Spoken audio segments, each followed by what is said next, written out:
Баршаңызға қайырлы күн. Мені арнама қош келдіңіздер. Менің есім Ляззат. Достар, бүгін біз менің анамның рецептісі бойынша лагман дайындадық. Ең алдымен етті кубиктап, үрлеу етіп турап алатын боламыз. Достар, менің каналыма тіркеліп, лайк басып, пікір жазуды ұмытпаңыздар. Менің каналымда өте қарапайым, қолжетімді рецепттер бар. Менің каналымды жіберіп алмаңыздар.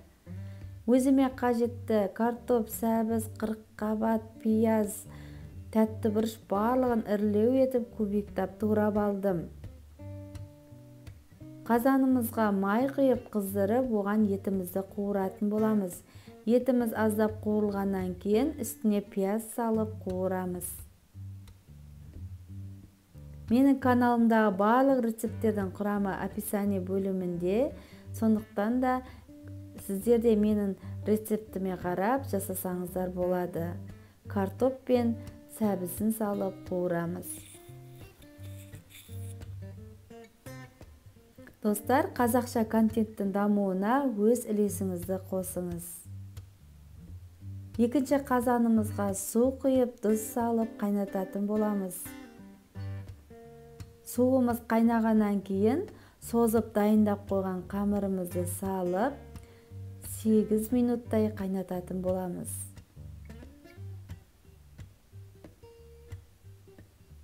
Бұл қамырды алдын ала мен созып дайындап қойған болатынмын. Қамырды созу рецептісі лагманның менің YouTube арнамда бар.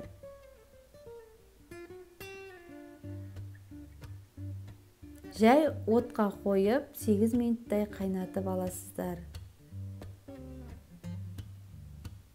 Қазанымызды бір араластырып жібереміз де томат пастасын салып аздап қуырамыз.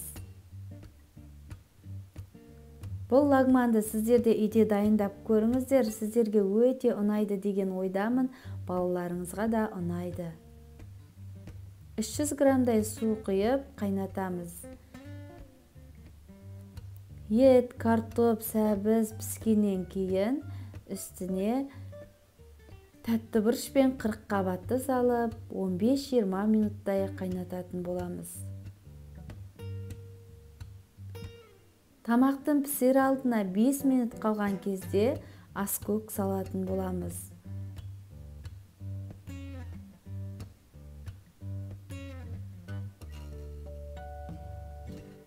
Лагманның қамыры піскеннен кейін осылай тәрелкемізге салып аламыз да оның үстіне сұйық май құйып, жақсылап араластырып жібереміз.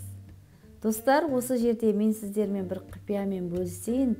Мен бұл лагманның қамырын бірінші рет дайындап тұрмын. Бірінші рет дайындағанды да өте керемет болып шықты. Көріп тұрғандарыңыздай ешқандай да жабыспай, өте жақсы болып шықты. Сондықтан да сіздер де дәл осы рецептпен дайындап көріңіздер. Сіздерге ұнайды деген ойдамын.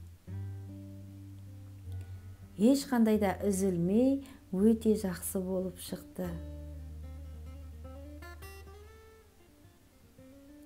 Қамырды ыдыстарымызға салып, оның үстіне подливін салып, яғни сорпасын құйып, балаларымызға ұсынамыз.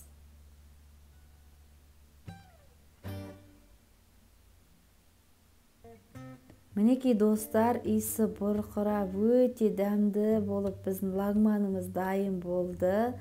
Жолдасыма да, анама да, балаларыма да өте қатты ұнады достар.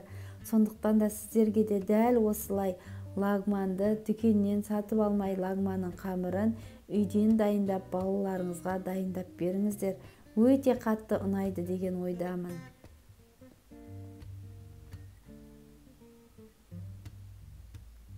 Достар, менің каналыма тіркеліп кетуді ұмытпаңыздар.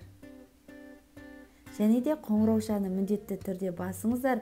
Қоңыраушаны басатын болсаңыздар, каналымдағы жаңа рецепттерді бірінші болып көретін боласыздар. Мен сіздерді каналымда күтемін. Келесі кездескенше.